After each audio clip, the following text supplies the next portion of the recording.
Bonjour à toutes et à tous.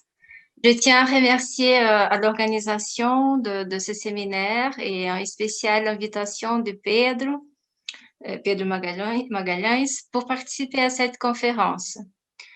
C'est un énorme plaisir de partager ce moment avec vous et de partager aussi ce moment avec Lúcia Claro, que je connais et j'admire, et avec Fatima Davant, que j'ai le plaisir de connaître aujourd'hui aussi. Et, j'aimerais renforcer ce que Pedro a dit. Je trouve que c'est très important d'avoir cet espace. Donc, je félicite l'organisation d'ouvrir cet espace pour la réflexion sur la didactique de la littérature, sur l'emploi de la littérature dans les cours de langue. Donc, bravo pour ouvrir cet espace, pour cette réflexion. Donc, je suis vraiment très contente de participer à cette table ronde. Alors, pour commencer, j'aimerais raconter un peu de mon parcours et comment je suis arrivée ici, donc dans cette table ronde sur l'enseignement de la littérature en classe des langues. J'aimerais vous prévenir que je suis prof de langue française, je ne suis pas prof de littérature, mais je suis une prof de langue qui apprécie beaucoup la littérature et qui n'a jamais su très bien faire cette séparation entre linguistique et littérature ou entre langue et littérature. Comme vous savez certainement, ici au Brésil, ce que nous appelons le cours de lettres, c'est un cours qui comprend des études de littérature, des sciences du langage, et en plus, il y a aussi la didactique, la formation des professeurs. Donc, c'est un cours alors, je pense que c'est un cours très riche justement parce qu'il est très varié. Donc, tout ça pour vous dire que j'ai toujours eu un pied dans la linguistique appliquée, et l'autre dans la littérature. Et j'ai découvert que je pouvais associer les deux en étant prof de français langue étrangère. Alors, en tant qu'apprenante des FLE, je me rappelle avec beaucoup de tendresse des lectures littéraires qu'on faisait en classe. Donc, dès les poèmes de Jacques Prévert, passant par les contes et jusqu'à des extraits de Madame Bovary, j'ai eu la chance d'avoir des professeurs qui ont toujours apporté de la littérature dans le cours de langue. Bon, mais c'était quand même dans un cours de lettres. Et on pourrait se demander si des élèves de français dans d'autres contextes seraient également attirés vers la lecture de textes littéraires en classe de langue. Alors, c'est une thématique qui m'a toujours intéressée et j'ai la chance aujourd'hui de pouvoir partager cette discussion avec mes étudiants à l'Université fédérale du Paraná dans un groupe d'études qui existe depuis 2017. Alors, quand nous parlons de lecture littéraire, pour de nombreux apprenants de langues étrangères, ces mots provoquent une certaine peur. Pour certains, c'est un synonyme de difficulté, ça représente quelque chose de laborieux, de difficile. Il y a une croyance que l'accès à des textes littéraires en langue étrangère est uniquement réservé à ceux qui sont à un niveau très avancé. Et de manière générale, l'activité, la présentation que je vous propose aujourd'hui cherche à rompre avec cette idée et à développer l'intérêt pour la littérature de langue française chez les apprenants dès les premiers niveaux de FLE. Alors, donc je pense qu'on peut passer la diapo. Tout le monde voit la diapo, elle est là, je crois que... Oui, pour moi c'est OK, je ne sais pas si oui, tout le monde. tout à fait. Donc c'est le... Très bien. Bon? Et c'est toujours sur la première diapo là pour moi, je ne sais Ah pas. d'accord, je passe à On la... peut passer là, oui, voilà. Là, c'était juste l'introduction, langue et littérature. Et là, la première partie. Donc, dans cette première partie, je parle un peu sur la littérature dans l'enseignement de langues étrangères. Alors, si nous observons l'insertion de la littérature dans l'enseignement de langues étrangères au long de l'histoire, on peut remarquer qu'il y a eu des moments où le texte littéraire était très présent, comme dans l'approche grammaire-traduction, et d'autres moments où il a complètement disparu de la salle de classe. Aujourd'hui, la lecture littéraire reprend sa place en salle de classe et langue étrangère, non plus comme symbole d'une culture savante, d'un exemple à suivre dans les exercices des grammaires et des thèmes versions, mais comme un texte authentique faisant partie de l'expression artistique qui nous approche de la langue culture d'une manière très enrichissante. Donc ici, si nous regardons un peu ce tableau, je n'ai pas mis toutes les approches, mais rapidement ici, si nous observons dans l'approche grammaire-traduction, les textes littéraires, il avait une grande importance. Il était très important, mais l'accent était surtout sur la traduction et sur des exercices, travailler certains aspects linguistiques, la grammaire, et c'était surtout des auteurs de la littérature classique. Donc, la langue littéraire, elle était considérée comme supérieure à l'oralité, synonyme des cultures savantes. Dans l'approche directe, il y a un abandon de la base littéraire comme matériel didactique privilégié. Elle est réservée pour les niveaux plus avancés. Et donc, ici, il y a un grand changement par rapport à l'approche précédente. Dans l'approche audio-orale, et ici on peut ajouter aussi l'approche audiovisuelle, les compétences de communication et d'expression orale sont privilégiées de telle façon que les textes littéraires disparaissent de la plupart des livres didactiques de langue étrangère. Donc ici, les focus c'est sur la compréhension et l'expression orale et la littérature est laissée un peu de côté à ces moments. C'est à partir des années 80 avec les approches communicatives que les textes littéraires commencent à revenir parce qu'il y a une mise en valeur des textes authentiques, ce qui permet le retour de la littérature dans l'enseignement des langues. Mais voilà, les textes littéraires, il est introduit, mélangé à d'autres genres textuels. Donc, nous avons les publicitaires, les journalistiques, les scientifiques et les littéraires. Donc, on voit que même quand il apparaît, parfois, on ne sait pas très bien comment travailler avec ces textes, comment travailler avec les spécificités du texte littéraire. Et pour l'approche actionnelle, que c'est l'approche qui est mise en valeur à partir de la publication du cadre européen commun de référence, l'objectif ici est de préparer l'apprenant à devenir un acteur social capable de vivre et d'agir dans le monde. Et là, le texte littéraire, il n'est pas seulement considéré comme un objet esthétique, mais comme un transmetteur culturel, moral, éducatif et linguistique. Et donc, nous pouvons dire que dans l'approche actionnelle, il y a la place pour les textes littéraires. Bien. Qu'est-ce que je fais là? Ah, OK. On passe à la prochaine. Donc, à partir de tout ça, je voulais vous raconter un rapport, partager un rapport d'expérience avec la médiation de lecture. Donc, on peut passer à la prochaine diapo. Voilà. Donc, c'est un rapport d'expérience. Comme je vous ai dit, nous avons un groupe d'études sur ces questions de langue et littérature en classe de français langue étrangère. Et j'aimerais à ce moment remercier l'étudiante Luana Alves de Azevedo, car c'est elle qui a mis en place cette expérience.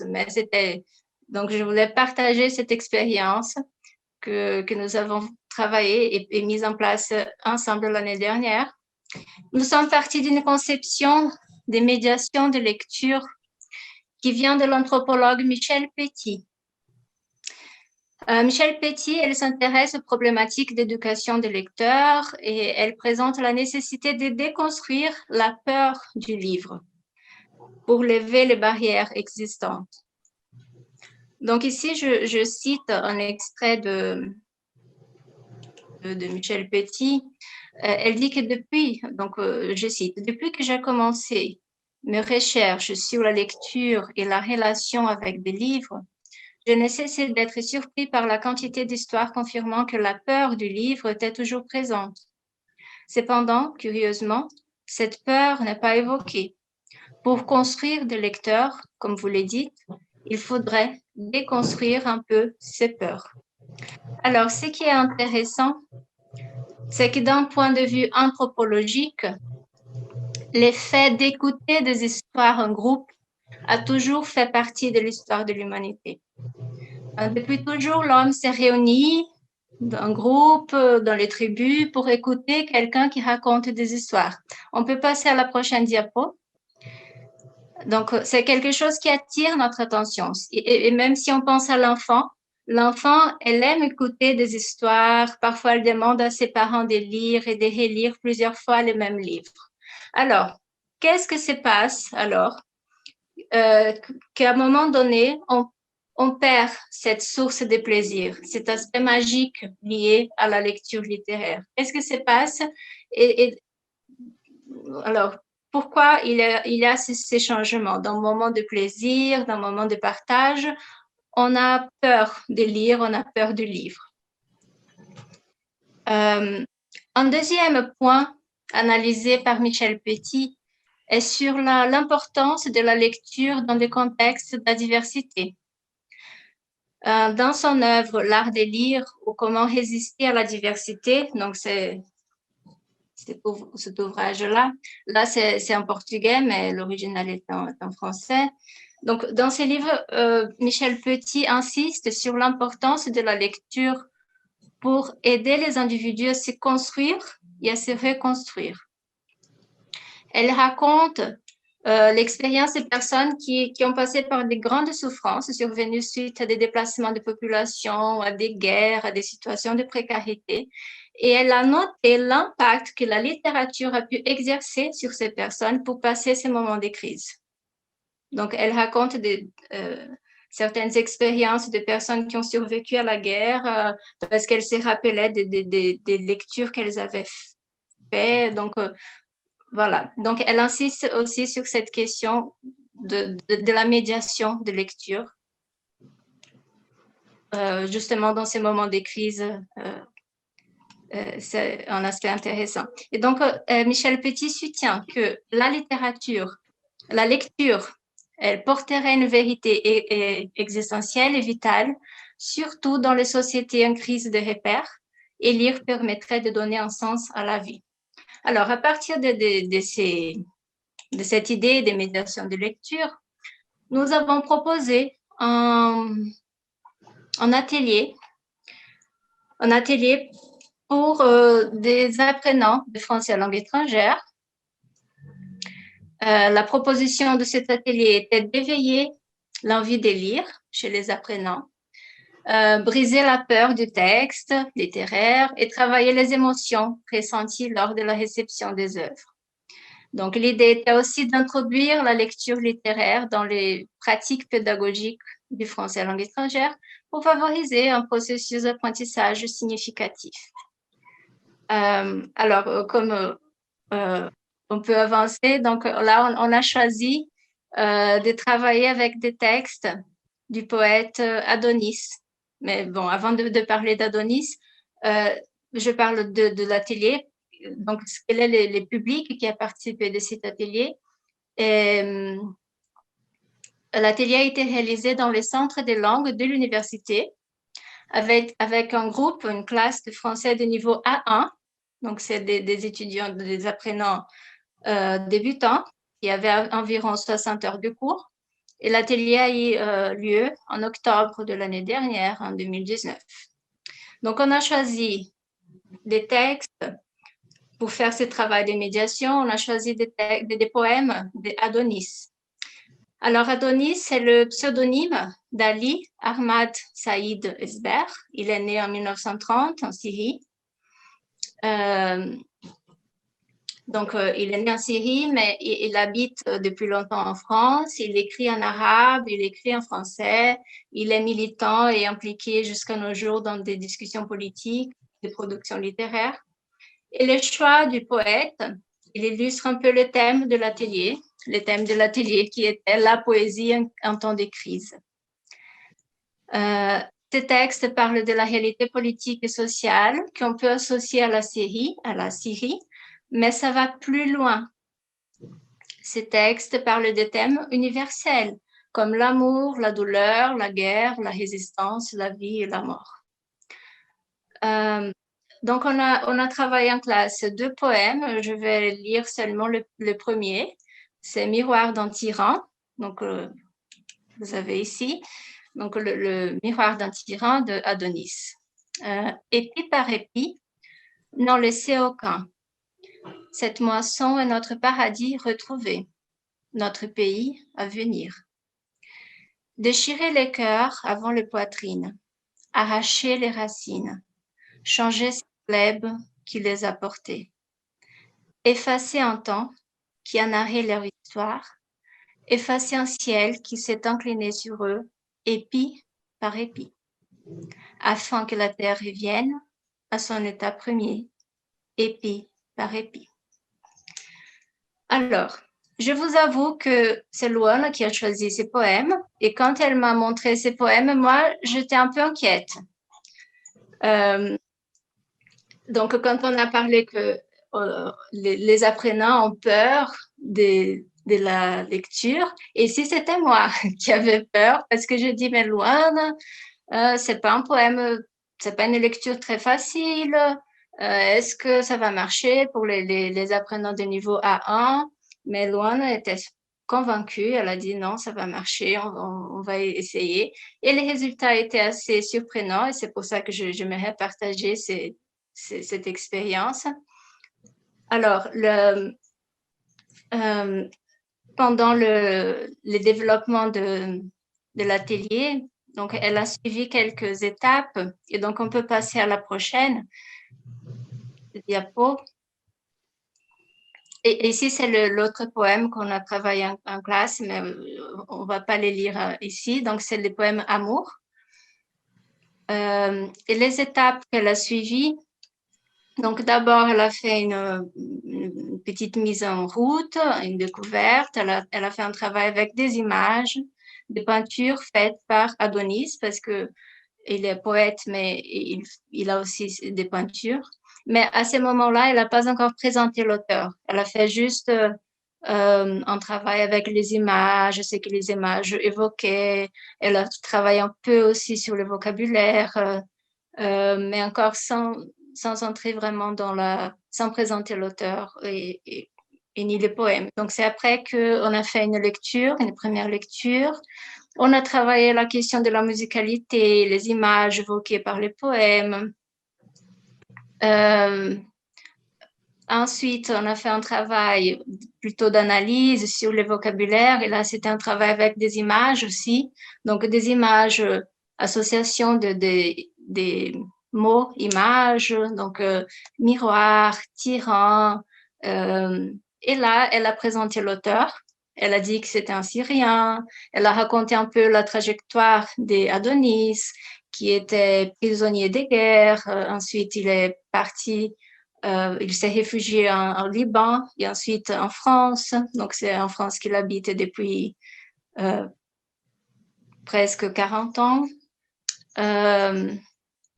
Et elle a travaillé aussi un peu avec les vocabulaires de la terre, parce qu'Adonis, il est très attaché à la terre. Quand il était en Syrie, il travaillait dans sa famille, chez lui, il travaillait la terre, il labourait la terre. Donc, on voit dans les poèmes beaucoup de ces vocabulaires, épi, terre, glèbe, donc ces vocabulaires autour de la terre, de la plantation, de la nature.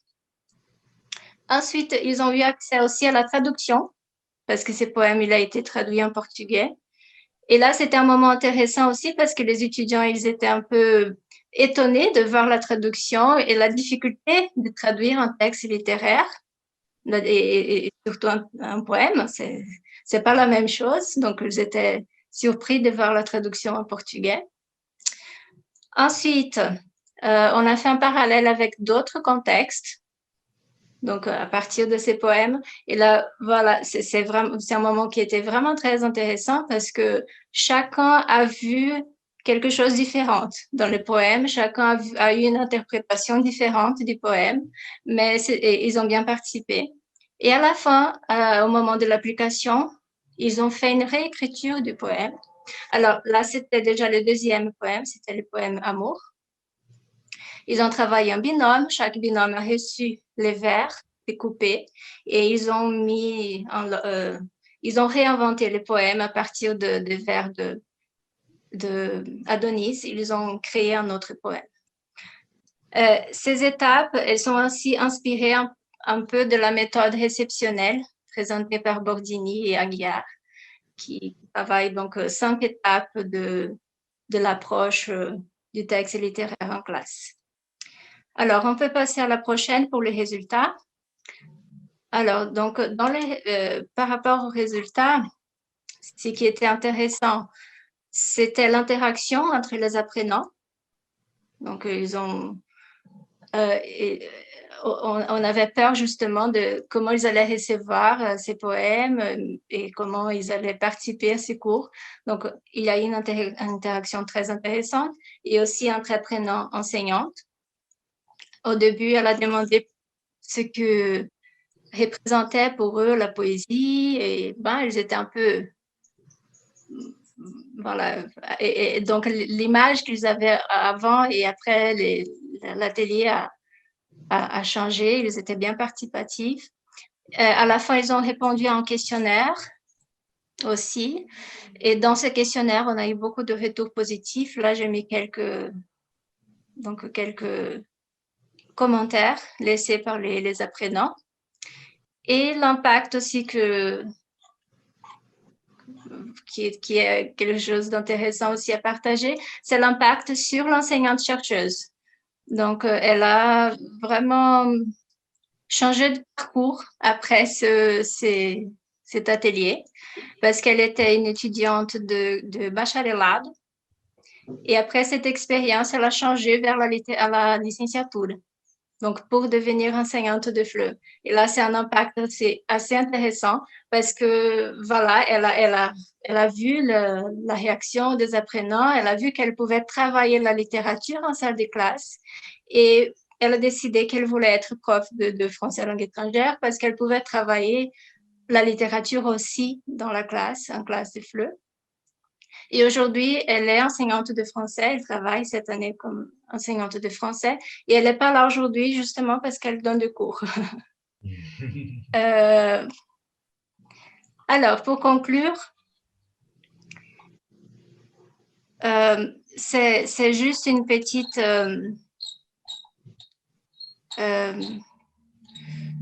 est-ce que j'ai mis là? Donc, voilà, c'est juste une petite expérience, mais ça montre... Donc, bien sûr, on peut élargir cette expérience à d'autres contextes, avec d'autres étudiants, avec différents niveaux de langue. C'est une possibilité aussi de promouvoir l'apprentissage de langue comme capacité de réfléchir et d'agir sur le monde, comme prévoit l'approche actionnelle, mais pas seulement, mais on comprend cette approche, pas seulement de prendre les textes littéraires comme quelque chose d'utilitaire, mais aussi de faire de la lecture littéraire un moment accueillant pour briser la peur de lire, pour accepter les différents points de vue, les différentes visions qu'ils ont eues des poèmes. Et aussi, je laisse cette réflexion de penser à la littérature comme un moyen de résistance dans les situations d'adversité. Quand on a fait cet atelier l'année dernière, on a pensé au moment des crises, mais on n'avait pas encore l'idée de ce qui allait arriver en 2020. On n'avait pas encore l'idée de la pandémie et tout ça. Mais voilà, donc c'est quand Denise a parlé à l'ouverture du séminaire, quand elle a dit « Je crois au bonheur au travers de la littérature », je crois que voilà, c'est aussi l'idée de Michel Petit et c'est aussi l'idée que nous voulons passer à travers cette expérience. Donc, je finis avec les références. Et je vous remercie de votre attention. Merci beaucoup, Claudia, pour cette excellente communication. Et je vais tout de suite passer la parole à Lucia Claro. Oui, et je dois ajouter que Fatima Davin, elle est là. Oui, elle est avec nous déjà. Oui, bonjour Fatima. Bonjour, Bonjour, bonjour. bonjour. C'est un Ça grand va? plaisir de vous retrouver. Merci. Oui, c'est un vrai plaisir et un honneur pour nous de t'accueillir ici. Oui. Merci beaucoup, Pedro. Merci. Bon, je vais passer la parole maintenant à Lucia Claro, oui, qui fera son intervention, sa communication. Oui, Lucia Claro. Lucia Claro, qui est professeure à l'Université fédérale de l'État de São Paulo. Parfait. Merci beaucoup, Pedro. Je voudrais remercier, bonjour à toutes et à tous. Je voudrais commencer par deux remerciements. J'aimerais remercier chaleureusement Pedro Magalhães de l'invitation. Ça me fait très plaisir de pouvoir participer à cette 5e édition de Célifran. J'aimerais aussi remercier et féliciter toute l'équipe organisatrice, notamment Luciana Terciti, Pedro Magalhães et toute l'équipe. Bravo pour l'organisation de ce bel événement, de cette belle rencontre. J'aimerais aussi saluer mes collègues de table ronde. Un grand plaisir de partager ici des moments de réflexion avec ma chère collègue Claudia Dair, que je connais depuis un petit moment déjà et que j'admire beaucoup. Je salue Claudia, ça me fait plaisir de partager ces moments d'échange avec toi. Je salue Fatima Davin, un grand plaisir aussi et un honneur, comme a dit Pedro, n'est-ce pas, de compter sur sa présence. Et un grand plaisir d'être avec Pedro, aussi un ami, un collègue. Donc, merci beaucoup à vous tous et merci à chacun et à chacune d'entre vous qui êtes là et qui partagez aussi ce moment avec nous tous. Merci de votre présence. Bon, pour commencer, je vais peut-être dire que je suis professeure de langue française. À l'Université fédérale, nous avons une chaire de langue française et de littérature d'expression française. Et moi, j'assure des cours de langue française. Mais j'ai un parcours, j'ai fait mon master en littérature française. Et après, j'ai fait l'option pour la didactique de FLE. Donc, dans le doctorat, je suis allée vers la didactique de FLE. Je suis restée jusqu'à présent. Mais cette passion pour la littérature, c'est quelque chose qui m'interpelle. Et j'aimerais partager quelques réflexions avec vous à ce sujet. Pour commencer, je vais tout de suite partager mon écran avec vous. Voilà. Est-ce que vous voyez bien mon diaporama? Est-ce que ça marche? Voilà.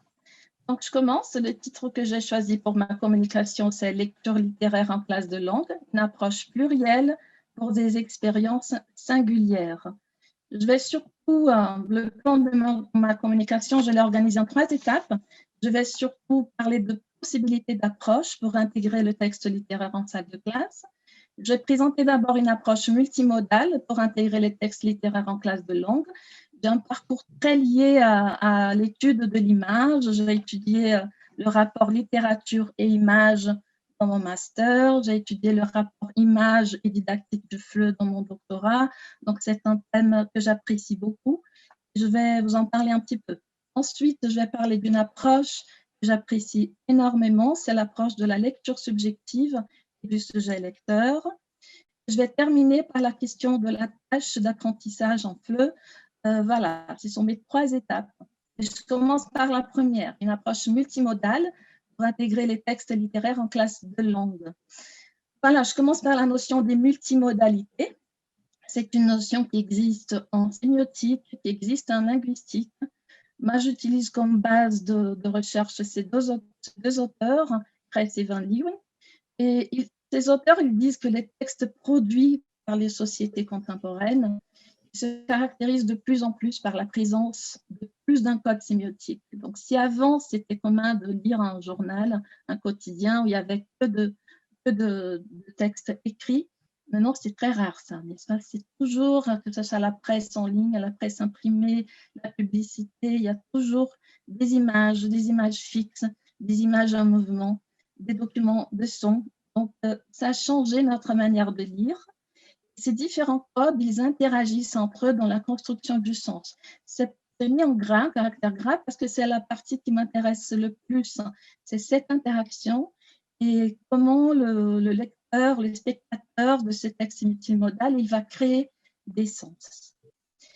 Donc, cette transformation, toujours selon ces auteurs, elle modifie notre rapport avec la lecture.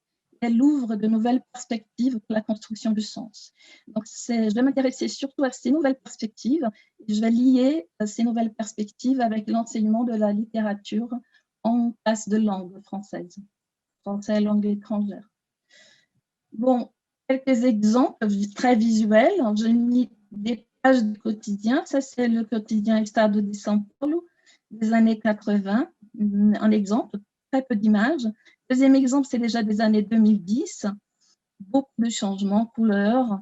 Et aujourd'hui, notre manière, n'est-ce pas, de nous informer en ligne avec des hyperliens, l'hypertexte, etc. Donc, parfois, on ne se rend pas compte de la taille de cette évolution en si peu de temps, si peu de décennies. Je mets quelques exemples très rapidement. Donc, toujours la une d'un quotidien brésilien. Ça, c'est les années 80, les années 90. Et voilà, 2012. Et aujourd'hui, de plus en plus, on s'informe et on lit sur Internet. Donc, hypertexte, hyperlien, ça change notre rapport au texte, ça change notre manière de lire. Voilà pourquoi je propose une approche multimodale pour l'entrée dans les textes littéraires. Bien évidemment, le texte littéraire, il n'a pas besoin d'images, n'est-ce pas? Je pense que quand on lit, si c'est un texte littéraire, on a moins besoin des images. Parfois, j'ai déjà entendu des personnes qui disent non, pour lire, je préfère lire le texte sans images parce que je peux me créer des images mentales et c'est le rôle du lecteur aussi, créer ces espaces. Mais je vais proposer une approche multimodale basée aussi sur la notion de paratextualité de Genette qui dit que c'est intéressant de faire une entrée dans les textes par l'objet livre. Donc l'objet livre, qu'est-ce qu'il y a dans l'objet livre? Il y a aussi ce qu'il cite, titre, sous-titre, intertitre, préface, postface. Il y a aussi avertissement, avant-propos, couverture, ce qui est très très riche quand on travaille avec la littérature, illustration et sortir aussi, aller vers d'autres genres textuels et vers des genres multimodaux aussi qu'on peut trouver facilement sur Internet, comme des entretiens avec des auteurs, des interviews, etc. Donc l'idée, c'est élargir les genres textuels, les supports avec lesquels on va travailler avant de rentrer vraiment dans le texte littéraire, dans le premier chapitre, par exemple. Une entrée par l'image, c'est ce que je propose aujourd'hui. C'est mon thème qui m'est très cher. Donc, commencer par l'image, n'est-ce pas? Avant de commencer le premier chapitre, la première ligne, la première phrase, faire une entrée par l'image, faire en sorte que l'élève, que l'apprenant de FLE puisse avancer ses hypothèses, ses sentiments, ses perceptions à partir de l'aspect image, de l'aspect visuel. Voilà, quelques exemples de différentes couvertures de l'ouvrage avec lequel on va travailler. Très souvent, on se concentre seulement sur la couverture de l'édition avec laquelle on travaille. Mais je pense que c'est intéressant d'aller chercher d'autres éditions, d'autres couvertures, de les faire comparer et de demander aux élèves de faire des hypothèses, à partir des images, qui sont les personnages, où se passe ce roman, ou cet essai. Donc, ce travail sur la langue, c'est un travail aussi sur les interactions. Donc, c'est une approche globale de la lecture littéraire, mais une approche globale par l'image, avec l'émission d'hypothèses. Toutes les hypothèses sont les bienvenues. Ça, c'est intéressant aussi. Donc, on ne va pas dire non, c'est faux, c'est pas ça, tu t'es trompé, pas du tout. Ça, c'est intéressant parce que c'est un moment d'accueillir les hypothèses. Et toutes les hypothèses sont bonnes, toutes les hypothèses sont justes. La quatrième de couverture, toujours très, très riche pour avancer dans l'introduction de l'ouvrage littéraire. On a de plus en plus d'options d'autres genres littéraires, comme les livres audio, mais ça, très souvent lus par l'auteur. Donc, ça, c'est commun aussi. C'est très, très riche de pouvoir écouter l'auteur qui lit son texte. Et très souvent, on peut avoir aussi des adaptations filmiques, ce qui apporte un autre genre textuel et une autre possibilité de comparaison. Donc, on a l'embarras du choix et c'est juste un petit rappel de ne pas oublier tous ces éléments qui sont à notre disposition quand on travaille avec la lecture littéraire. Je donne un autre exemple de l'odeur du café de Daniela Ferrière. 3 couvertures différentes.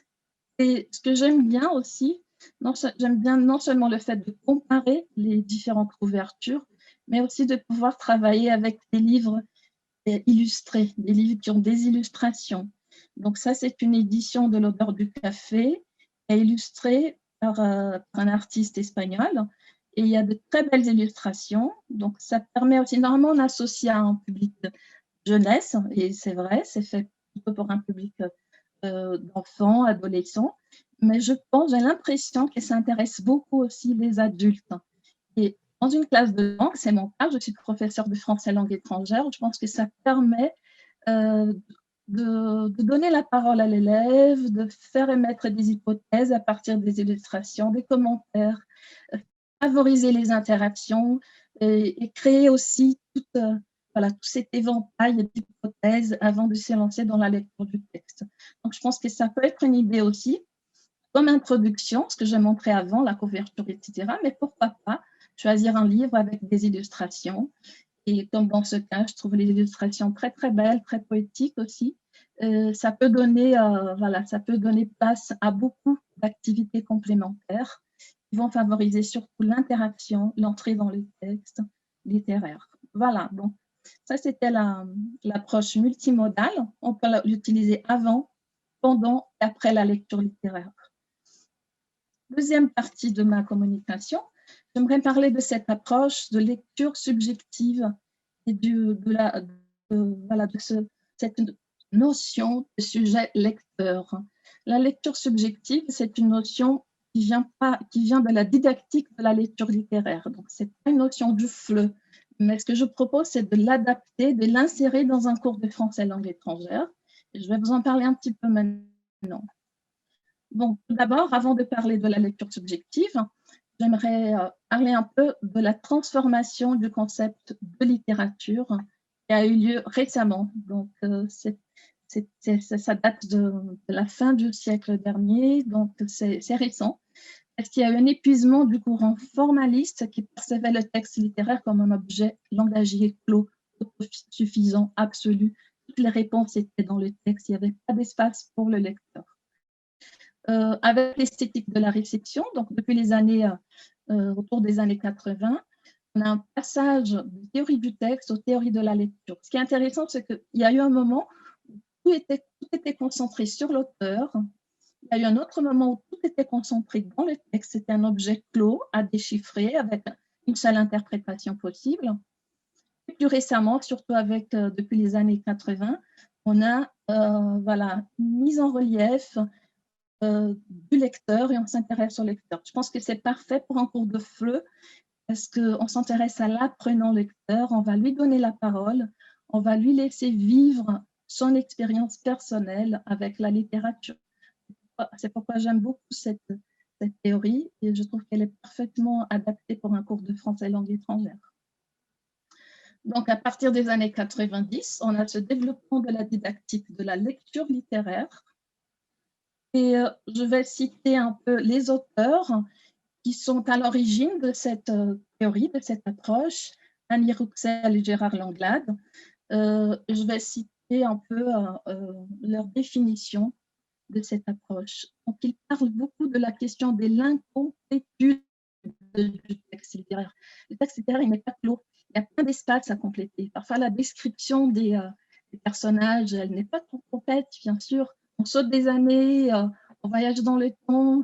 Qui va compléter ces espaces? C'est le lecteur qui complète, n'est-ce pas?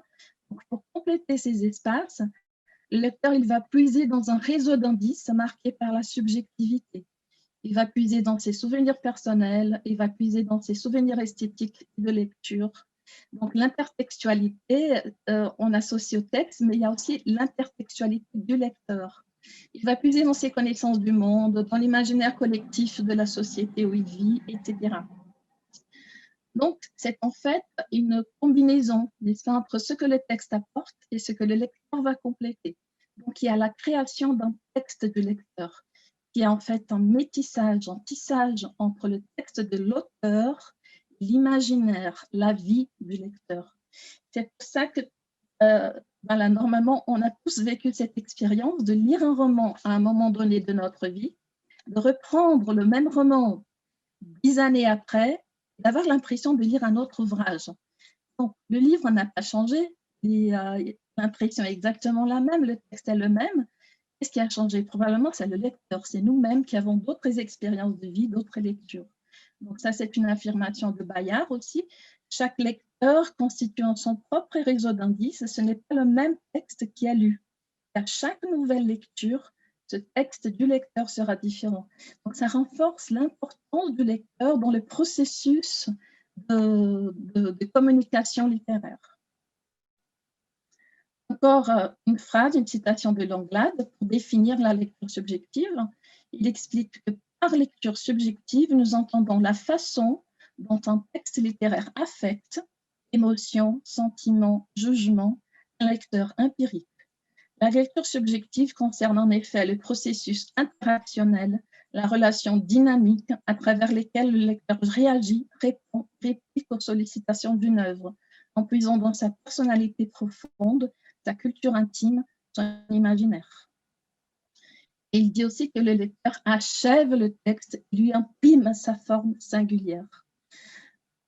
Donc, ce sont des pratiques pour le français langue maternelle, pour l'enseignement de la littérature dans le français langue maternelle, mais pourquoi pas en FLE, n'est-ce pas?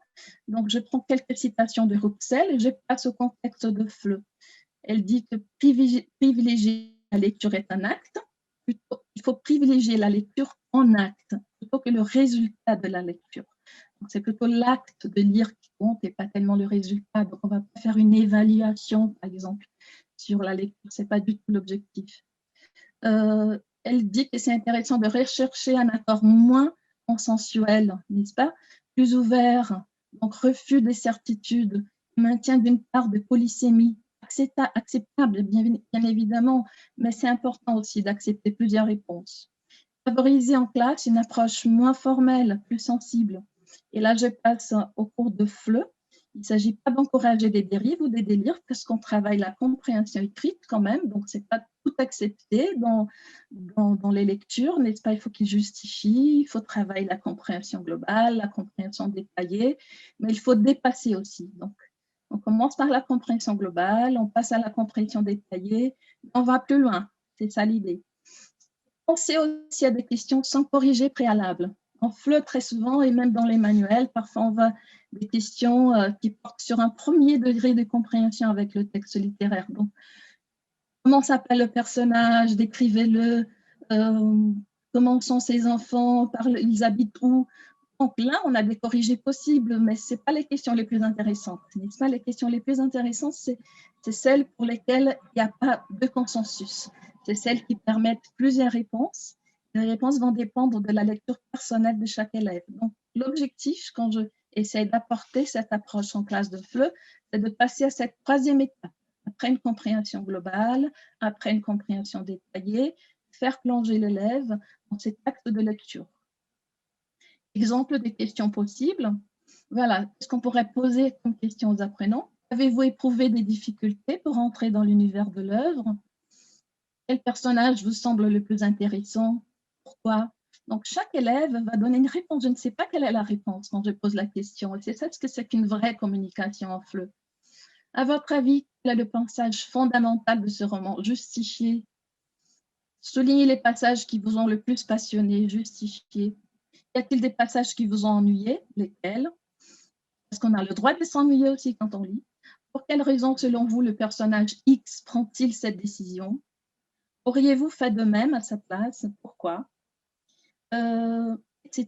Donc, ce sont des questions très ouvertes. Et ce qui est intéressant, c'est les réponses personnelles, les interactions qu'on va mettre en place en salle de classe pour comparer, pour discuter de cette lecture subjective et personnelle de chaque apprenant. Je termine par une petite présentation d'une tâche, de la question de la tâche d'apprentissage. Approche par tâche, c'est quelque chose de fondamental quand on travaille une langue étrangère. C'est une notion qui est très souvent associée au cadre européen, mais qui le précède. Elle date encore de l'approche communicative. Et il y a une priorité accordée à la construction du sens. Et c'est ça ce qui m'intéresse ici dans cette communication, c'est que dans l'approche partage, on met l'accent sur l'importance de concevoir des tâches qui associent compréhension et production. Donc, c'est très important quand on travaille une langue étrangère et l'enseignement-apprentissage d'une langue étrangère, de proposer des activités de compréhension qui vont déboucher sur une production. Donc, l'élève, il va agir, il va réaliser quelque chose. Il y a Swain, par exemple, qui dit que l'approche, elle est moins superficielle quand le lecteur sait qu'il va devoir produire. Donc, cet accent sur la tâche, sur une production finale, c'est important quand on enseigne la langue étrangère. Je vais donner un petit exemple, voilà, c'est très rapide, juste une petite illustration. J'ai travaillé récemment, donc je travaille en tant que professeur de langue française à l'Université fédérale de São Paulo, et j'ai eu récemment un cours d'étudiants qui étaient au niveau A2 à peu près, avec 200 heures de cours de français, et nous avons travaillé les nouvelles à chute. Donc, on a travaillé la définition du genre littéraire, nouvelle à chute, et j'ai choisi cette nouvelle, Happy New, d'Anna Gavalda. Donc, ce que j'ai trouvé intéressant, c'est qu'il y a aussi la lecture, le document audio, elle est disponible sur YouTube. Donc, il y a la lecture faite par Anna Gavalda, elle est disponible sur YouTube. On a travaillé les deux. D'abord la lecture, après on a relu en écoutant l'auteur. J'ai laissé les deux documents pour relecture, après en dehors des cours synchrones. Et comme tâche finale, donc on a fait toutes ces approches, et comme tâche finale, je leur ai demandé de relire la nouvelle, le texte écrit et oralisé, imaginer un autre dénouement, n'est-ce pas, parce que la chute, elle est très courte comme d'habitude, n'est-ce pas, c'est juste quelques phrases de la fin qui causent cette surprise. Donc, je leur ai demandé d'imaginer une autre fin pour cette nouvelle, pas nécessairement une chute, à partir d'un moment donné, d'un moment clé. Et je leur ai demandé de rédiger leur dénouement, de donner un autre titre à la nouvelle et de publier leur texte écrit ou oralisé sur un Padlet. Voilà, je partage avec vous les résultats. Je pense que ça a bien marché. Je pense qu'ils étaient heureux de faire ce travail de création littéraire, vraiment, d'écriture créative. Et voilà, donc on a fait un travail, je pense que c'est intéressant quand on travaille en ligne, c'est un cours qui se fait en ligne, comme tous maintenant, n'est-ce pas, au Brésil. Et on a pu créer un mur collaboratif avec différents dénouements, les plus divers possibles. Donc, ils ont été très, très créatifs et ils ont fait, voilà, ils ont produit des choses surprenantes. Donc, je pense que le texte les a inspirés, qu'il y a une implication aussi dans ce travail créatif. Et je crois, je suis tout à fait d'accord avec ce que Claudia a dit. Claudia, d'ailleurs, a cité aussi la question en citant aussi Michel Petit, cette question d'enlever la peur de lire. Je pense que ce sont des activités qui peuvent contribuer à enlever la peur de lire et enlever la peur de produire aussi. En considération finale, ma proposition, c'est de mettre en place une expérience littéraire multimodale, subjective et singulière.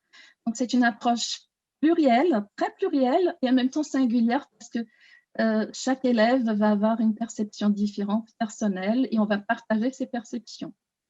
Ça peut permettre à l'apprenant lecteur de créer des sens pour ses lectures et de vivre à part entière l'expérience littéraire. Le terme expérience est très important pour moi parce que c'est ça ce que je veux mettre en place. C'est une classe de FLE. J'aimerais qu'il y ait cette expérience vraiment. Et à mon avis, avec ces approches, la littérature retrouve alors toute sa place en classe de FLE comme un mode de communication avec soi-même, avec le monde et avec l'autre. Voilà, je finis par là. Je cite mes références bibliographiques. Et je vous dis merci beaucoup de votre attention. Merci. Bon, merci beaucoup, Lucia, oui, pour ta brillante communication.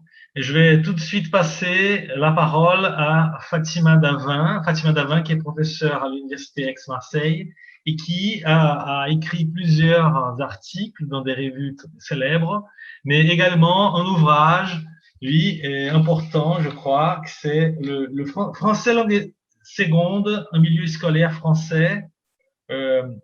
Oui, c'est une publication en livre qui a été publiée, voilà, qui est paru aux éditions PUG, Presse universitaire de Grenoble, en 2012. Donc, c'est un ouvrage assez intéressant, important. Et donc, je dois souligner l'ouvrage est écrit par Fatima Davin. Oui. Elle aussi, elle dirige des thèses à l'université, oui, des thèses de doctorat. Oui, et voilà. Donc, je passe la parole tout de suite et je te remercie, Fatima, encore une fois, pour ta présence ici dans le séminaire de littérature francophone de l'Université de l'État de Rio de Janeiro. Merci beaucoup, cher Pedro, pour cette invitation qui va me permettre de partager avec vous une petite réflexion. Merci donc à tous les participants et puis merci pour cette organisation extraordinaire. Quand j'ai reçu le programme, j'ai dit bravo, hein, c'est vraiment un séminaire très, très, très riche. Hein, bravo aux organisateurs. Et merci beaucoup. Merci aussi, donc je me suis connectée un peu tard, parce que j'avais un séminaire de recherche de mon équipe, donc je n'ai pas pu assister au début des présentations, mais donc j'ai assisté à la présentation de Claudia et de Lucia, et c'est vraiment d'une richesse extraordinaire. Merci à toutes les deux pour vos deux présentations. Voilà, donc ça va me permettre de faire la transition entre donc l'intervention de Claudia et l'intervention de Lucia, parce que c'est vrai que j'ai vu donc les références que vous avez citées, souvent donc des références françaises avec un peu de littérature aussi canadienne que j'ai vu donc dans vos présentations. Et la réflexion que je vais mettre en place, c'est un peu comment ouvrir la classe à d'autres références francophones, d'accord, qui vont permettre d'enrichir les apprenants, hein, c'est-à-dire comment ouvrir en quelque sorte à la francophonie et aux textes littéraires francophones. Donc, je vais partager avec vous ma présentation. Alors...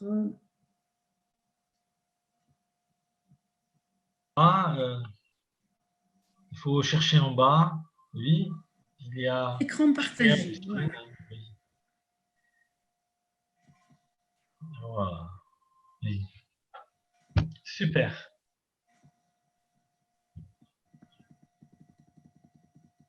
Oh. Oui, je pense qu'il faudra y revenir un peu. Le début, oui. Voilà, donc je pense... Parfait, très bien. Vous arrivez donc à voir. Voilà. Partager avec vous cette réflexion sur la question de la littérature francophone en classe de FLE pour comprendre la diversité culturelle dans le monde.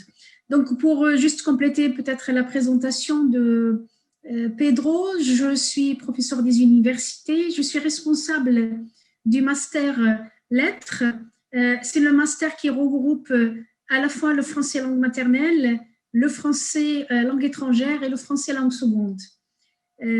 Donc, c'est à partir de là que je vais vous parler un petit peu de cette question de l'enseignement du texte littéraire en classe de FLE. Alors, je vais présenter rapidement, donc c'est vraiment une réflexion que je voudrais partager avec vous. Je n'ai pas le temps de présenter, bien sûr, les outils pratiques, notamment certains outils que nous avons vus ensemble à Brasilia, Pedro, lorsque donc, on était ensemble pour le stage belge. Mais je vais partager un peu la réflexion, voir un petit peu comment on peut réfléchir sur cette question du texte littéraire francophone. Donc, je partirai un peu de la culture savante dans l'enseignement de la francophonie. J'aborderai ensuite la littérature francophone via une démarche interculturelle et je finirai par le texte littéraire en classe donc de FLE. Alors, je vais m'arrêter 2 secondes, mais je ne vais pas revenir vraiment sur les définitions. Je pense que vous connaissez un peu les définitions par rapport au concept de la culture, mais je vais m'appuyer sur Falardeau ou Simard, qui donne une définition un peu longue du concept de culture. Et j'ai extrait juste la fin de cette citation où ils disent « Mais c'est aussi un rapport qui amène le sujet à transformer sa compréhension du monde et de lui-même en s'appropriant des objets de culture. » Et c'est un peu ces objets de culture que je voudrais absolument aborder avec vous. Et puis, je me réfère aussi donc à Michel Serres qui dit « Aujourd'hui, nos sociétés sont métissées, tigrées, tatouées, arlequinées. » Et donc, aujourd'hui, on ne peut plus faire, on ne peut plus laisser de côté les autres cultures. On est dans une période de mondialisation, de globalisation, et la culture arrive de partout. Et nous avons besoin de tenir compte de ça, puisque nos étudiants aujourd'hui sont submergés par toutes ces cultures qui leur arrivent via les réseaux sociaux, via l'Internet, via les ouvrages, etc. Et donc, on est amené à tenir compte de cette situation.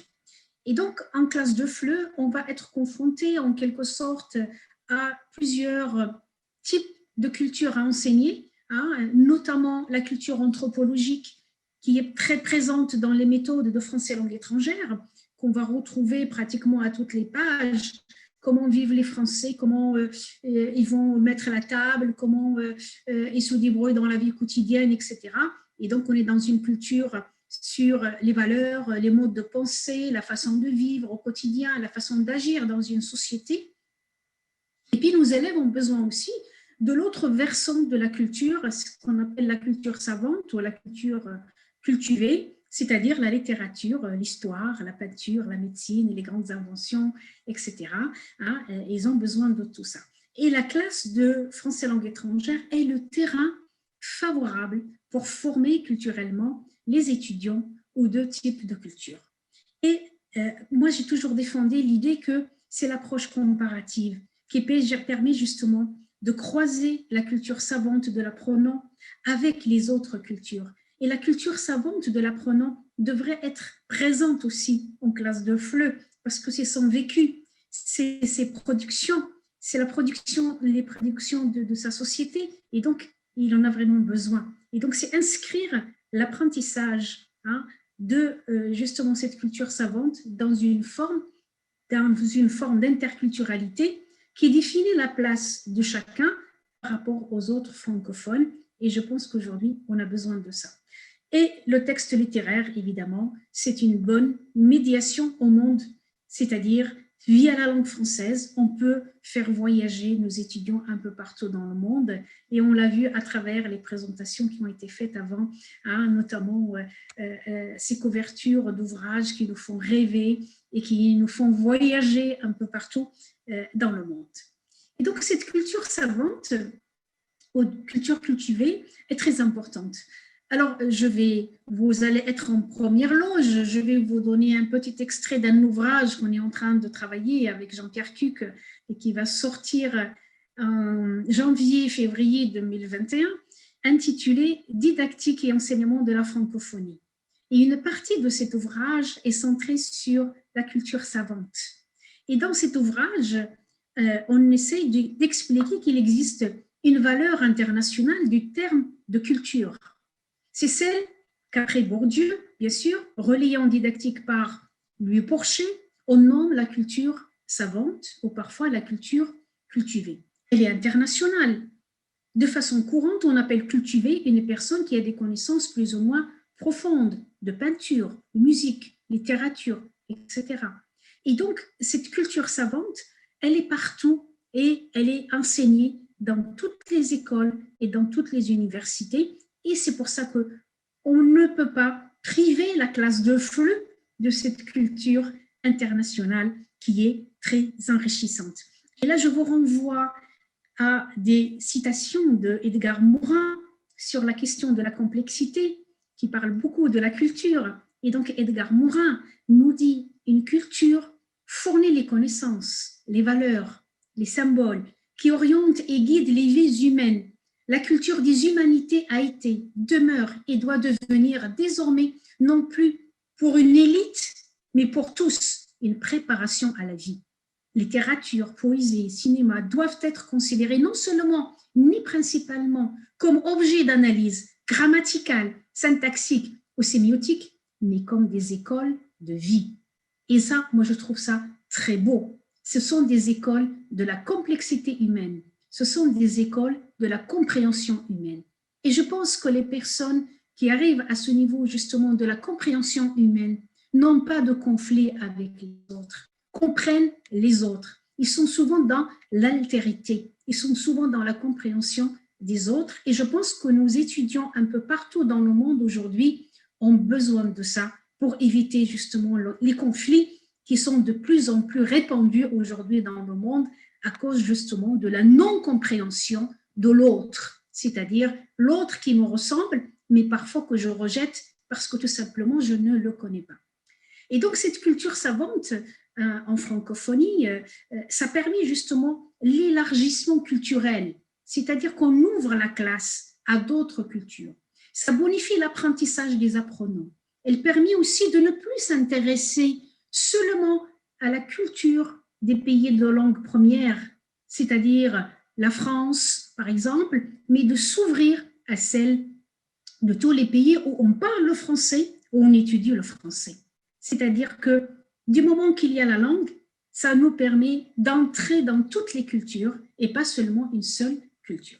Et donc, cette littérature francophone, vous savez qu'aujourd'hui, il y a un grand débat autour de l'appellation même littérature francophone. Elle a suscité des polémiques.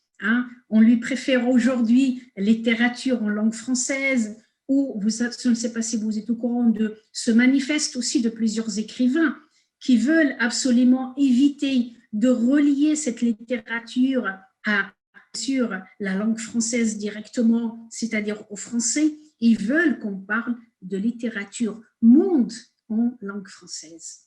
Et ça, c'est une ouverture. Et là, je reviens à Morin, justement, qui nous dit, dans toute grande œuvre de littérature, de poésie, de musique, de peinture, de sculpture, il y a une pensée profonde sur la condition humaine. Et lorsqu'on parle de la littérature monde dans cette langue française, on découvre justement la condition humaine ici et ailleurs, et donc il y a une grande ouverture. Et ça, lorsqu'on est en classe, évidemment, on a besoin d'une organisation. Et l'organisation qu'on peut mettre en place pour travailler sur cette question de les cultures, moi je mets toujours les cultures plutôt que la culture, les cultures francophones, on a besoin de l'éducation interculturelle, c'est-à-dire comment amener l'apprenant à prendre un peu de recul par rapport à son environnement culturel. Parce que c'est en découvrant les autres cultures qu'on découvre aussi sa propre culture. Parce que souvent, on est dans le spontané, dans la langue de soi. On dit, c'est ma culture. Mais parfois, quand on demande, mais c'est quoi la culture de chacun? D'accord? Et donc, prendre un peu de recul, lorsque je découvre les autres cultures, ça me permet justement de comprendre des choses qu'on peut peut-être partager ou des choses peut-être qui peuvent nous opposer aussi, mais ça permet d'apprendre des choses. C'est une réflexion sur sa propre culture. L'autre, par ses différences, par ses étonnements, par ses questions, notons toujours en quelque sorte un miroir. Il nous permet de se voir justement par rapport à cette culture.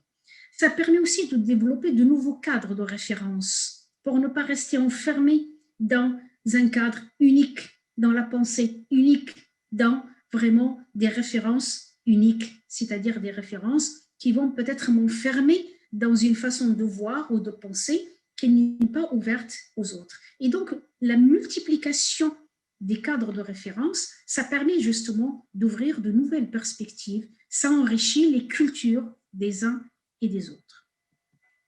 Et du coup, donc, c'est le texte littéraire qui va jouer ce rôle.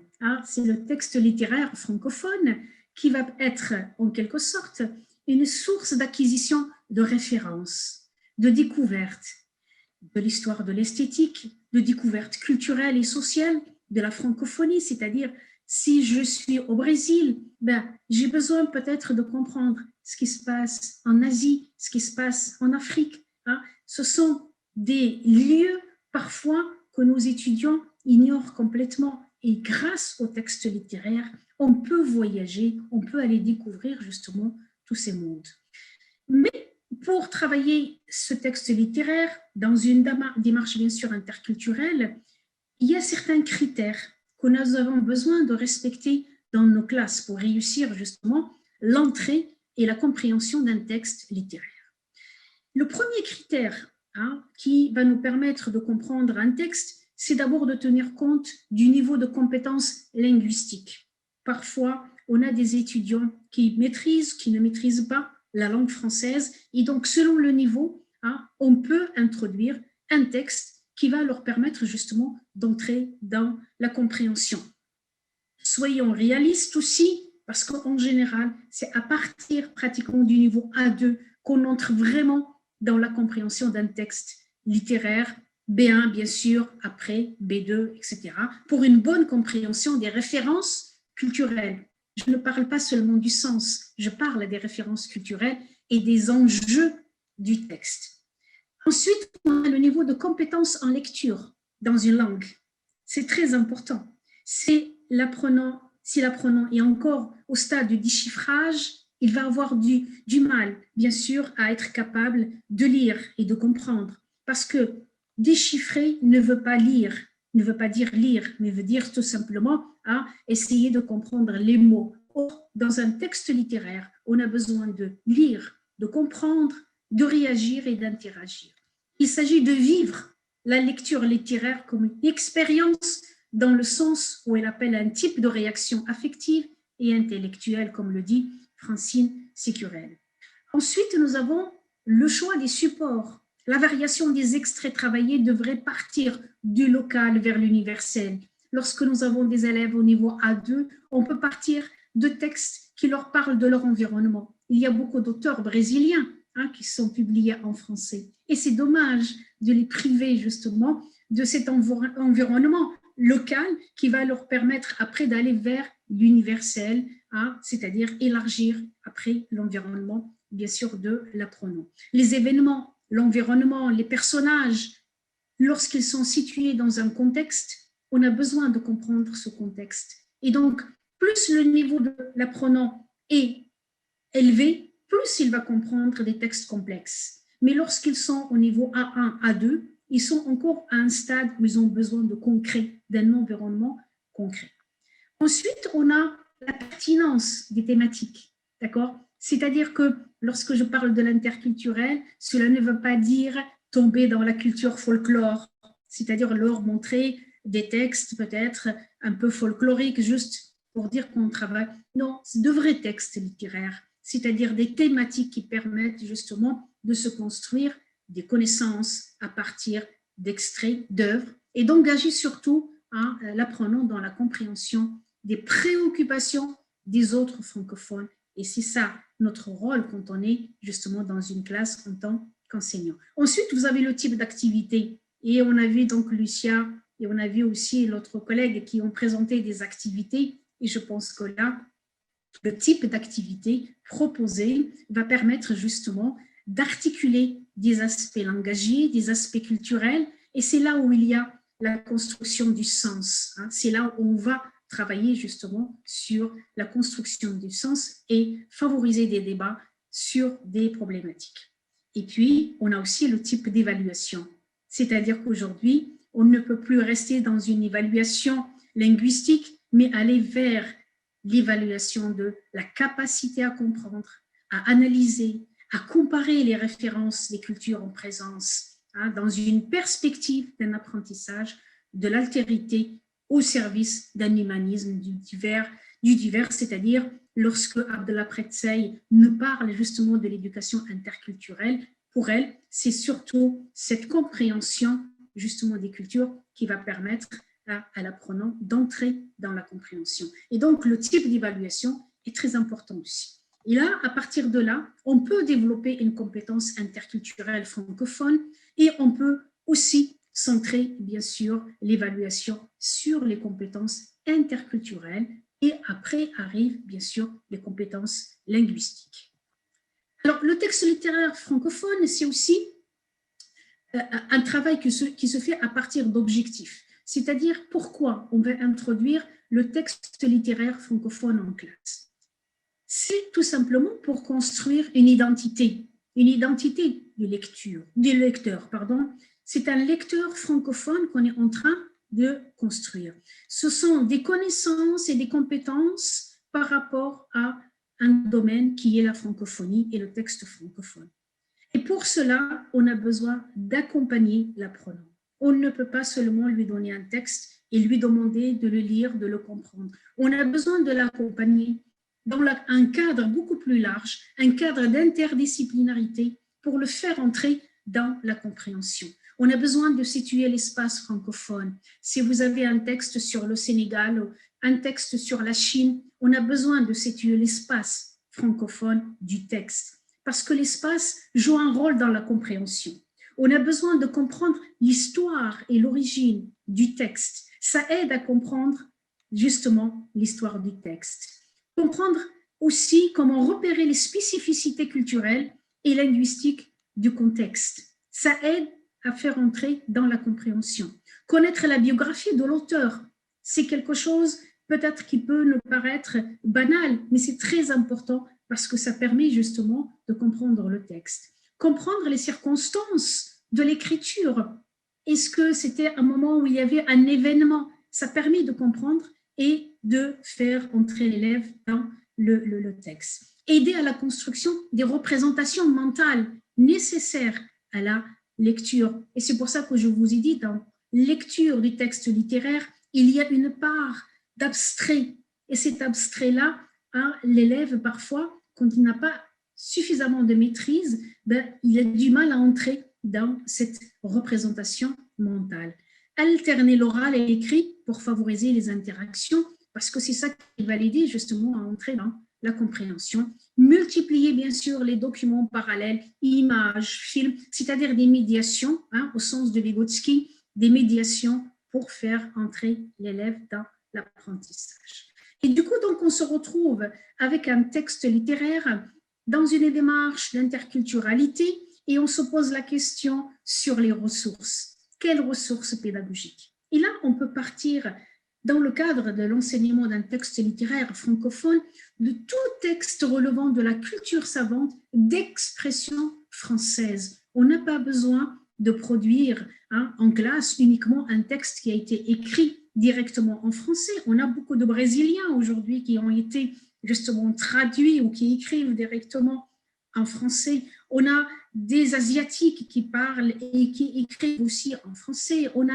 Donc, on a justement une culture savante un peu partout et la langue française va nous permettre d'entrer dans ces références culturelles. Et donc là, on est dans des savoirs, on est dans des savoir-faire et on est dans des savoir-être puisqu'on forme donc quelqu'un qui va avoir une identité francophone pour comprendre les préoccupations un peu partout dans la francophonie.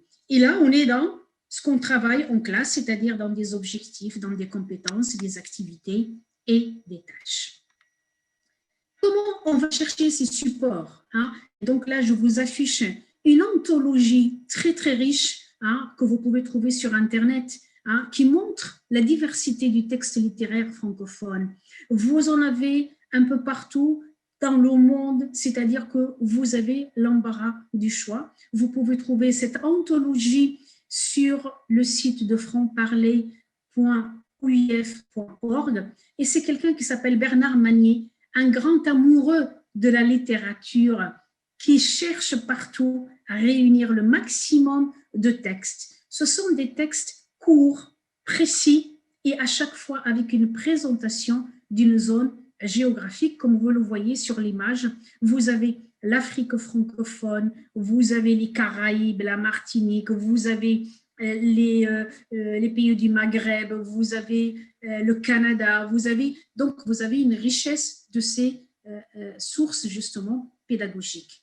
Vous avez aussi la littérature française, puisque je sais que c'est la plus utilisée en classe. C'est pas parce que je parle du texte francophone qu'il faut écarter le texte français.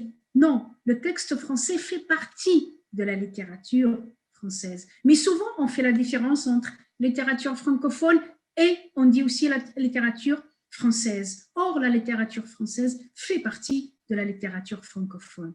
Et là, vous avez sur le site de TV5 Monde des ouvrages que vous pouvez consulter, que vous pouvez bien sûr indiquer à vos étudiants. Et ce sont des ouvrages qu'on peut avoir gratuitement. Il suffit d'aller sur le site, la bibliothèque numérique des textes classiques, et là, donc, on peut accéder à ces ouvrages gratuitement. On peut les lire, on peut les télécharger, on peut constituer sa propre bibliothèque à partir de justement ce site qui s'appelle https://bibliothèque-numérique.tv5.com où vous pouvez trouver beaucoup d'ouvrages donc à travailler avec vos étudiants. Ensuite, vous avez ce qu'on appelle le texte littéraire qui est extrait aussi de la bande dessinée. Et là, vous avez aussi toute une collection de classiques qu'on a transformés en bande dessinée avec le texte pratiquement dans son intégralité. Et là, ce qui est extraordinaire dans ce type de support, c'est qu'on peut avoir à la fois la bande dessinée, on peut avoir aussi le texte audio qui est à l'intérieur et on peut aussi avoir le texte écrit, c'est-à-dire on peut, selon le niveau des élèves, passer d'une étape à l'autre. Soit on passe par l'étape de la bande dessinée, puis vers le texte et puis vers l'audio, soit on passe vers l'audio, puis le texte, puis la bande dessinée. Donc, on a pas mal de possibilités. Et là aussi, donc, vous pouvez trouver ce genre d'ouvrage sur Internet et c'est vraiment très, très intéressant d'aborder ce type de support avec les apprenants. Vous avez aussi donc la littérature qui nous vient des Antilles. Et là, il y a bien sûr une question, pourquoi les textes d'Aimé Césaire parlent aux francophones et aux non-francophones? Vous avez des textes extraordinaires d'Aimé Césaire. Et là aussi, donc, sur le site de TV5, langue française, vous pouvez trouver énormément de textes par rapport à cette région. C'est la France, mais c'est les Caraïbes, donc les Antilles. Et là, vous avez une autre façon d'aborder la littérature et le texte littéraire et un autre environnement qui est très éloigné parfois de l'environnement que nous avons en France métropolitaine. Ensuite, il faut ouvrir aussi sur la littérature québécoise. Tout à l'heure, notre collègue Lucia a montré Dany Laferrière. Vous avez aussi la littérature belge, quand vous lisez Nathalie, comment elle s'appelle, je perds ma mémoire, Nothomb par exemple, vous êtes dans la littérature belge, vous avez la littérature suisse, vous avez la littérature maghrébine, la littérature de francophone et d'Afrique, et je pense que tous ces textes-là ont leur place en classe de français langue étrangère. Ce sont des textes très adaptés qui peuvent à un moment ou à un autre être retravaillés en classe. Et puis vous avez un autre type de littérature, c'est ce qu'on appelle la littérature étrangère en langue française ou traduite en français. Elle est extraordinaire aussi et elle a tout à fait sa place en classe. Et là, à chaque fois, donc, je vous ai mis bien sûr les références et là, vous avez des auteurs parfois qu'on considère comme français, comme par exemple le Coelho, d'autres aussi donc, qui ont écrit et qui sont brésiliens. Je pense qu'ils ont leur place en classe de français langue étrangère. Ensuite, à partir de ces textes-là, nous avons besoin de savoir qu'est-ce qu'on va en faire, comment on peut justement les présenter, comment on peut travailler ces textes avec nos apprenants. Et c'est là où il y a l'interculturalité qui va s'installer. C'est là où il y a leur étonnement qui va être là à se dire comment ça, ce texte-là, comment je vais le comprendre? Ça n'existe pas chez nous, ce genre, par exemple, de culture. Et là, on va croiser, bien sûr, les cultures. La même chose, on peut leur montrer aussi des textes et des exemples d'auteurs qui sont arrivés en France, qui ne parlaient pas un mot de français et qui sont aujourd'hui des écrivains, comme par exemple Velibor Kolic, qui est arrivé et qui ne savait même pas comment dire le pain au lapin alors qu'il avait faim lorsqu'il est arrivé en tant que réfugié politique en France. Et donc, il nous décrit dans son livre « Comment réussir son exil en 35 leçons », ce dilemme, est-ce que je vais aller à la boulangerie, est-ce que je vais aller au supermarché, est-ce que je suis capable de dire « je voudrais le pain » ou « je voudrais lapin » et il se dit « tiens, je vais aller au supermarché ». Mais là, au supermarché, ça ne marche pas parce qu'il ne va pas trouver le pain. Et donc, il va demander à une dame, il va lui dire « je voudrais acheter lapin ». Et là, elle l'emmène chez le boucher, alors que lui, il voulait aller chez le boulanger. Donc, ce sont ces exemples d'analyse de la littérature et du texte littéraire qui vont nous permettre justement d'ouvrir nos étudiants à l'universel, au texte littéraire dans son universalité, parce que le texte littéraire n'a pas de frontières. Et c'est justement grâce au texte littéraire qu'on va pouvoir voyager et faire voyager nos élèves, nos étudiants à travers le monde via la langue française. Et ça, c'est quelque chose d'enrichissant, c'est quelque chose qui n'a pas de prix. Voilà, donc c'était cette réflexion que je voulais absolument partager avec vous, peut-être discuter avec vous, c'est-à-dire comment introduire des textes francophones en classe de FLE et comment faire entrer des références autres que les références qu'on a d'habitude, c'est-à-dire les références de la littérature française et ouvrir sur beaucoup plus de littérature. Voilà, donc je ne sais pas si j'ai respecté le temps imparti. Je vous remercie pour votre écoute et puis molto obrigada, comme on dit. Donc, et c'était vraiment un grand plaisir pour moi de partager avec vous ce moment. Et je finis par un auteur qu'on peut peut-être introduire dans les classes au Brésil, hein, Rufato et tous ses écrits, et d'autres encore hein, qu'on retrouve bien sûr dans la littérature écrite en français ou traduite en français et qui sont évidemment du monde entier. Merci beaucoup. Bon, merci beaucoup Fatima, vraiment merci, j'en suis ravi et je te remercie pour ton excellente communication. Oui, c'est formidable, l'interculturel, toute la richesse oui, de l'interculturel, oui, réfléchir à l'interculturel et l'associer à la réflexion sur l'enseignement-apprentissage oui, de l'inculture. Oui. Voilà, bon, et c'est très bien d'apprendre qu'il y aura un nouveau livre qui va apparaître bientôt. Voilà, donc ça sera chez Hachette. Merci. Oui, super, super. On attend impatiemment. Oui. Je vous enverrai la référence. Oui. Merci. Oui. Parce que je pense qu'on en a besoin pour ouvrir un peu donc la classe à des textes justement du monde entier. Oui, bien sûr. Donc, je vais passer aux questions. Je crois qu'on a le temps encore un peu, non? On peut continuer un petit peu plus. Oui, je crois. Et je vais passer aux questions. Donc, est-ce que vous avez des questions? Vous voulez poser des questions aux intervenantes? Oui, je ne sais pas si quelqu'un veut intervenir. Oui, je vais voir ici dans le je chat. vois que dans le chat, il y a oui, quelqu'un. Je vais voir ce qu'il y a voilà. Dans le chat. Il y a quelqu'un qui a dit les Antilles-Guyane ont une production littéraire magnifique. C'est dommage que dans la formation des professeurs de FLE, il n'y a pas d'espace pour cette littérature à cause d'un préjugé ou même de la méconnaissance des universitaires. Oui. Moi-même, je voulais vous poser une question à toutes les trois.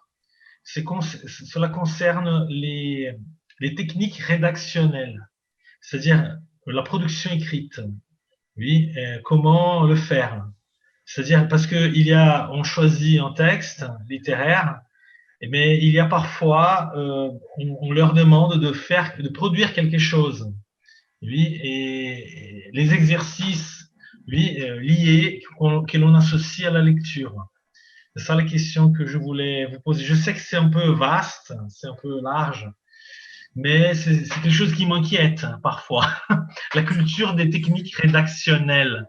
Oui, un peu la rhétorique aussi, ce genre de questions. Oui. Donc, je ne sais pas si quelqu'un veut parler, Fatima, sur les techniques, ou Claudia, Lucia, non? Pardon, il y a une question de Laura. Je pense que c'était une question pour Lucia Claro. Ouais. Elle dit au chat ici, que pensez-vous des textes littéraires en français simplifié, très courant dans les années 70, une voie possible pour les débutants ou une intervention à éviter? Bon, je réponds à cette question. Merci à cette question. Après, on passe à la question que Pedro vient de nous poser. Donc, je commence par celle-là.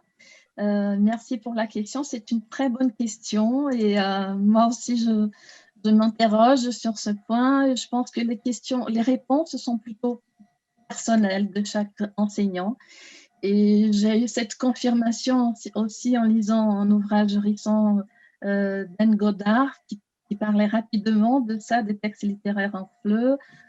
Moi, si je vais donner une réponse personnelle, moi, je préfère les textes, les manuscrits originaux, parce que je pense qu'il y a la question du discours, du style littéraire, et quand on va reformuler ce discours, il perd son authenticité. Donc, ça, c'est plutôt une réponse personnelle.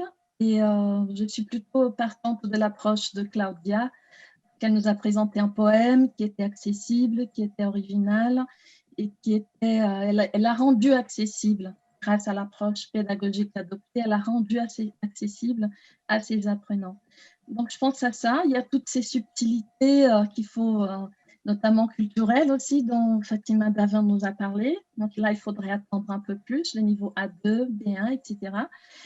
Pour tous ces aspects, pour toute cette complexité, je dirais donner des extraits comme Prévert, par exemple. Prévert, il y a des poèmes qui sont tout à fait accessibles pour les petits niveaux. Mais personnellement, je suis partante de l'authenticité parce que je pense que l'expérience littéraire, moi j'aime beaucoup cette expression, l'expérience littéraire. Et je pense que quand c'est un texte adapté, l'expérience n'est pas la même. Je pense à Flaubert qui disait qu'il voulait écrire un roman sur rien. Parce que ce qui comptait pour lui, c'était le style, c'était pas l'histoire. Donc là, je pense qu'on perd tout ça quand il y a une adaptation. Donc c'est une réponse très personnelle et voilà, je dirais ça. Il faut bien chercher les œuvres littéraires, travailler parfois avec des extraits au niveau 1.1. Et attendre un petit peu, donner juste le goût, travailler les extraits. Je pense que c'est important aussi de faire comprendre aux apprenants que si on choisit bien le texte et si on a des objectifs bien précis, ils sont aussi capables de comprendre, n'est-ce pas, dans leurs compétences, avec leurs compétences, mais avec des objectifs moins vastes. Et donc, je dirais ça, choisir le texte, mais garder l'authenticité parce que ce qui compte avant tout pour moi, c'est l'expérience littéraire. Donc, il n'y a pas tellement l'histoire qui est racontée. Donc, faire vivre l'expérience littéraire en fonction des choix des textes et de l'approche didactique. Voilà, ce serait ma réponse très personnelle, je l'avoue.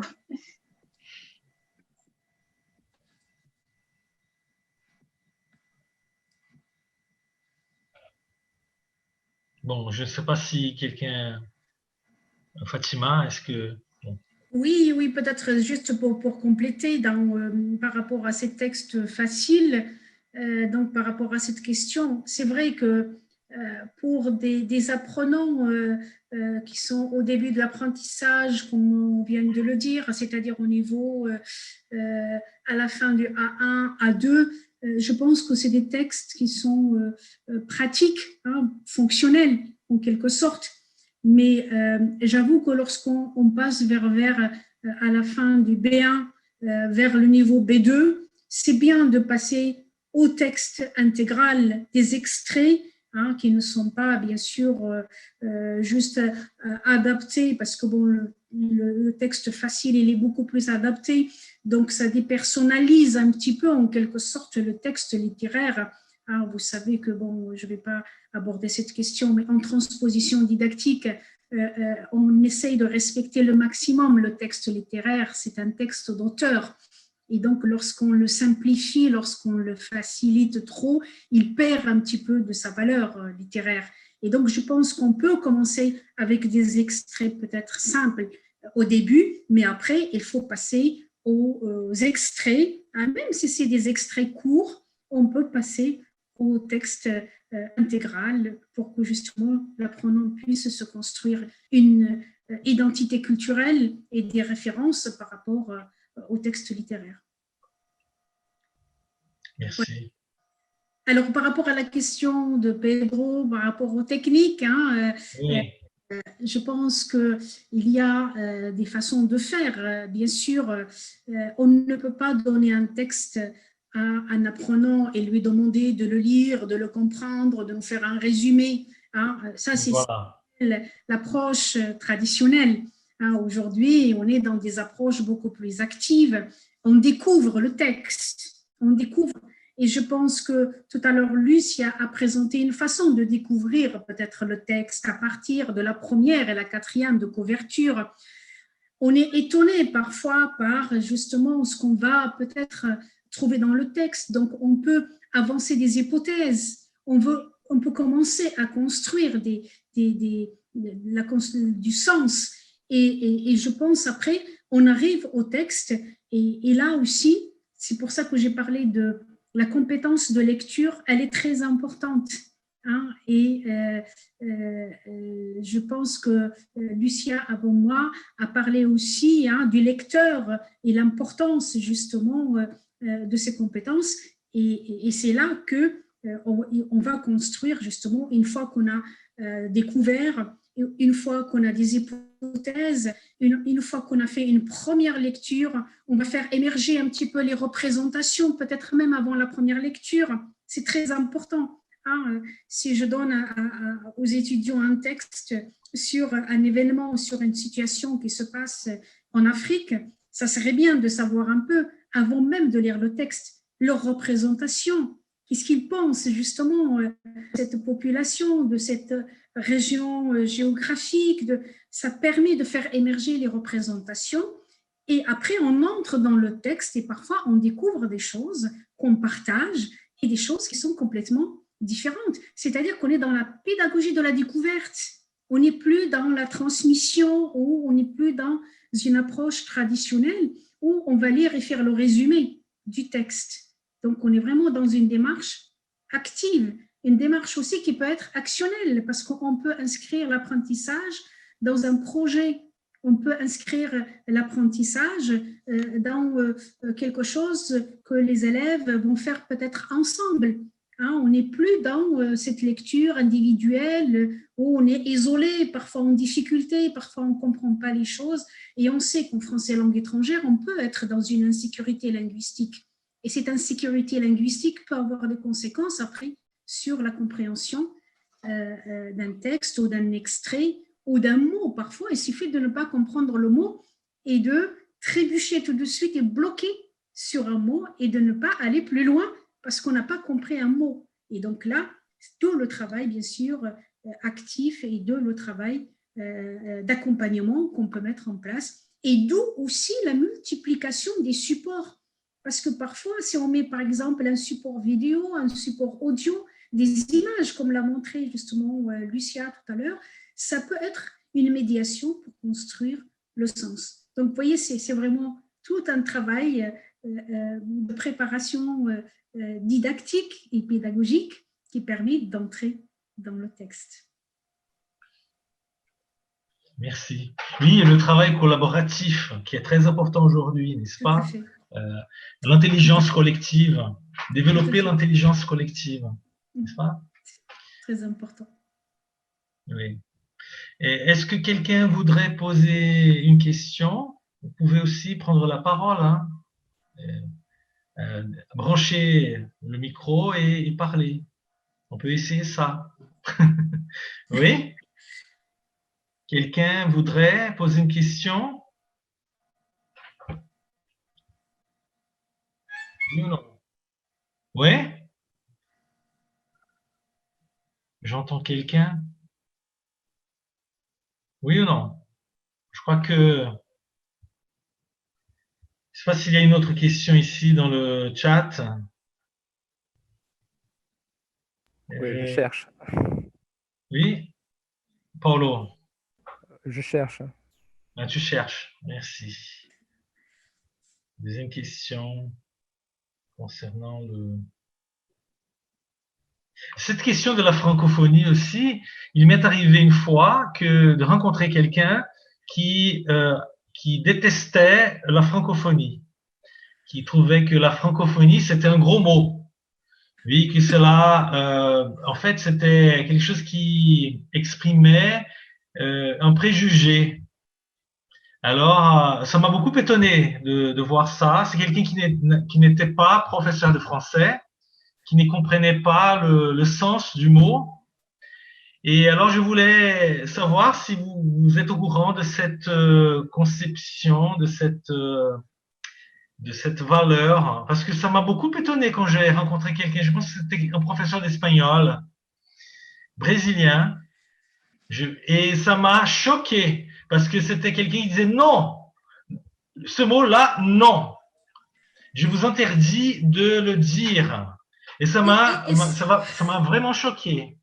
Alors, je voulais savoir si vous connaissez. Vous êtes au courant de cette il savait approche? ce que c'était que la francophonie. Oui, c'est quelqu'un qui disait que la francophonie, c'était de la vision coloniale. C'est la Oui, France non, mais qui imposait je une comprends. vision Oui, coloniale. tout à fait. Et il n'est pas le seul à penser ça, bien sûr. Sauf que quand on regarde un petit peu dans l'histoire de la francophonie, c'est pas la France qui a pensé à mettre en place la francophonie. Ce sont les Africains eux-mêmes qui ont mis en place donc ce concept de la francophonie pour montrer que la langue française était aussi leur propriété.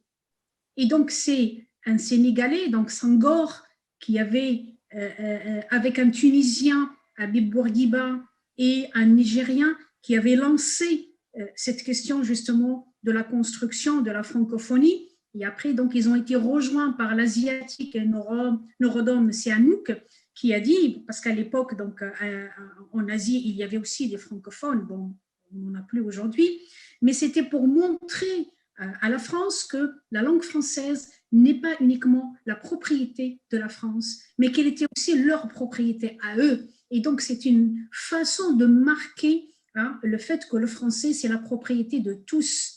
Et donc, c'est pour ça que certains parfois pensent que c'est un concept qui a été mis en place par la France, mais ce n'est pas du tout vrai, parce que la France a rejoint la francophonie beaucoup plus tard.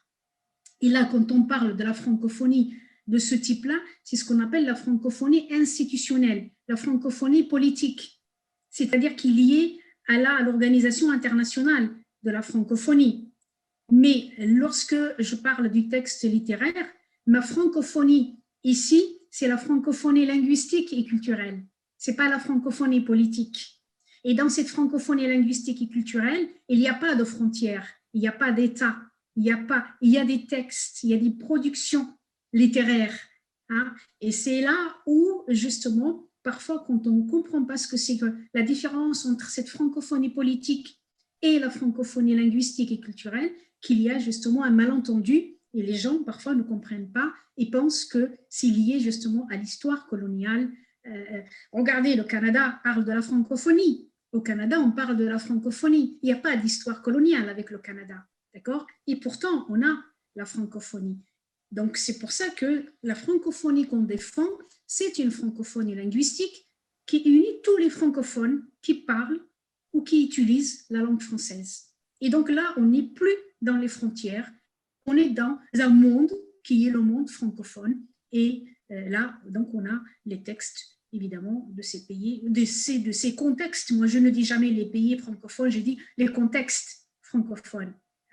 Voilà pourquoi j'essaie d'expliquer justement. Je vois que quelqu'un, francophonie sociolinguistique en citant Calvet, voilà, donc là aussi, je pense que Calvet a beaucoup défendu justement sur le plan sociolinguistique ce concept de la francophonie. Et là, on n'est pas du tout dans la francophonie politique. Merci, oui, et ça rejoint un peu l'idée de littérature monde, n'est-ce pas, de langue française. Je crois que tu as parlé de littérature monde de langue française. C'est voilà, très joli, n'est-ce pas, ce concept-là. Vous avez sur Internet tout un courant justement d'écrivains qui ont signé une pétition dans le journal Le Monde en disant que la langue française était leur propriété et que voilà, tous ceux qui écrivent en français, c'est des écrivains francophones. Et donc, On n'a pas besoin, évidemment, d'être français ou d'être sénégalais ou d'être brésilien pour être francophone du moment que je parle et que j'utilise la langue française. Oui, c'est une belle image. Oui. Voilà. Bon, très belle image. Ce qui nous permet aujourd'hui, regardez, vous êtes au Brésil, je suis à Marseille en France et on est en train de débattre. Oui, oui. Beau, ça. C'est vraiment magnifique. un grand plaisir, hein, cette rencontre. Oui. Merci beaucoup. Bon, Merci. cela dit, je crois que je vais clore. On va finir parce que c'est déjà un peu tard, oui. Et bon, je vous remercie infiniment. Je vous remercie Claudia Daher, Lucia Claro, Fatima Davin. Je te remercie beaucoup. Oui. Et bon, à bientôt, parce que notre séminaire de littérature francophone, il continue, lui, à 3 heures. Mais voilà, on va maintenant commencer à... les communications seront en portugais. Voilà, il y aura un changement. Oui. Mais de toute façon, on parlera de littérature francophone. Oui, c'est ça le sujet de notre séminaire tout au long de la semaine. Oui, donc merci beaucoup. Oui, et merci aux auditeurs aussi qui sont là. Oui, et on va faire une pause maintenant et on se retrouve, on se rencontre encore une fois vers 15 heures. Oui, au revoir tout le monde. Beaucoup. Oui. Merci. Merci encore une fois. À bientôt, à bientôt. À bientôt. Au À revoir. bientôt. Au revoir. Merci. Au revoir. Bisous, Fatima. Allez. Bisous, Bisous. Lucia et Claudia. Merci Théo, merci Claudia, merci Fatima. Merci, Merci. c'était un grand plaisir de partager ce moment avec vous. Moi aussi, c'était vraiment avec grand plaisir. Très enrichissant. Je suis Merci très content. à tout le monde. À la prochaine. À la prochaine. À la prochaine. À la prochaine. Au revoir.